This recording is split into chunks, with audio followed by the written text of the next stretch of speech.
Say, 안녕하세요. 안녕하세요. Yeah. May direct flights ba papuntang Jeju Island mula sa Pilipinas? Ang sagot, sa ngayon, wala pa. Good morning, Jeju. Let's go. Lahat ay connecting flights mula sa Manila o Clark papunta sa karatig bansa na may flight papuntang Jeju Island. Ilan sa mga routes na maaari mong pagpilian ang Manila to Singapore to Jeju via Scoot Airline at sa ibang airlines naman tulad ng Cebu Pacific, Philippine Airlines, Jeju Airlines, Hong Kong Express, Cathay Pacific, Korean Air at iba pang mga airlines. May Manila with layover to Taiwan, papuntang Jeju, Manila o Clark with layover sa Hong Kong to Jeju, Manila o Clark with layover sa Seoul Mainland, Korea to Jeju, at Manila with layover to Shenzhen, China to Jeju. Kung gusto mong sulitin ang international travel mo hitting 2 to 3 countries in one trip, pwedeng-pwede. Maaari mong pagpilian ng mga layover na visa-free para sa mga Pilipino para may mga pagkakataong makalibot bago ang mga susunod na flight, tulad ng Singapore, Hong Kong, at Taiwan. Ang pinili kong itinerary para sa aking Jeju trip ay Manila to Hong Kong to Jeju. Nag-layover ako sa Hong Kong ng almost 48 hours bago dumiretso sa Jeju. That's Hong Kong, dude. Welcome to Hong Kong. Let's go.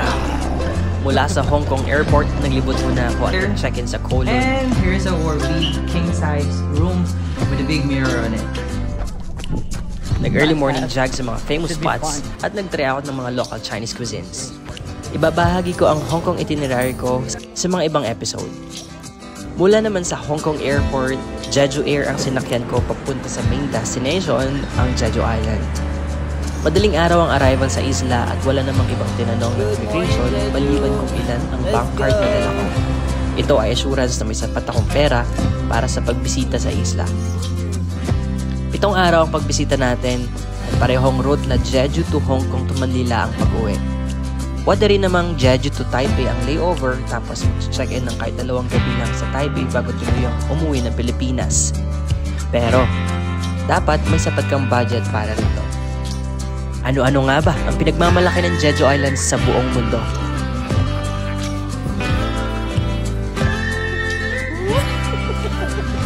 Tara, ipapasyal ko kayo sa mga sikat na destinations sa mga susunod na episode. Olaf! Olaf? Olaf, you're here! Oh, something to say?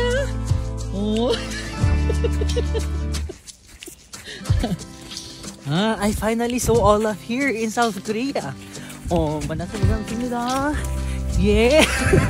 See you!